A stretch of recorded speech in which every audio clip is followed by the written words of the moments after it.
Ole ole, this is Hellhound Engineering Solutions, bringing you a down and dirty, do-it-yourself tire replacement for a kid's Polaris Razor buggy. No need to throw out the electric buggy just because the cheap plastic tires wear out over time. Just simply replace them. You only need 3 tools for this project: a 1/2-inch socket drive, 1/2-inch wrench, and a flathead screwdriver. Disconnect and remove the battery. Now it is time to get busy.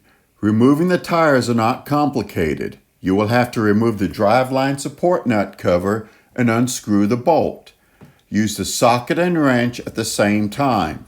Once a bolt comes loose, either the right or left side, it doesn't matter. The side of the bolt that comes loose first is the one that you remove. Once removed, then the washer and the plastic hubs come right off.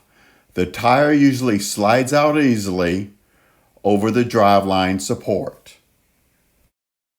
Place the new tire next to the old one and you will see that the old tire has an inner hub with 4 indentations that connects to the drive shaft.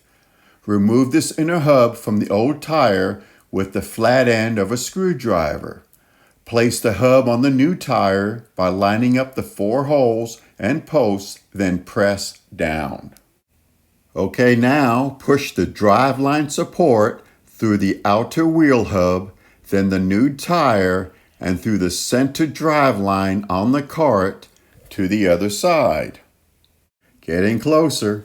Now push the tire onto the driveline support, bringing it completely through. Put the washer and bolt back on the driveline support, tightening it while keeping the other bolt from moving.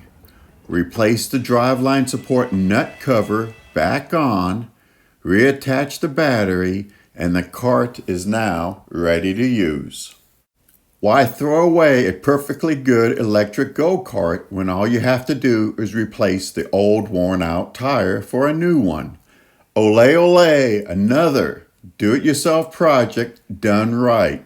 If you like this video, then give it a thumbs up and subscribe for more content.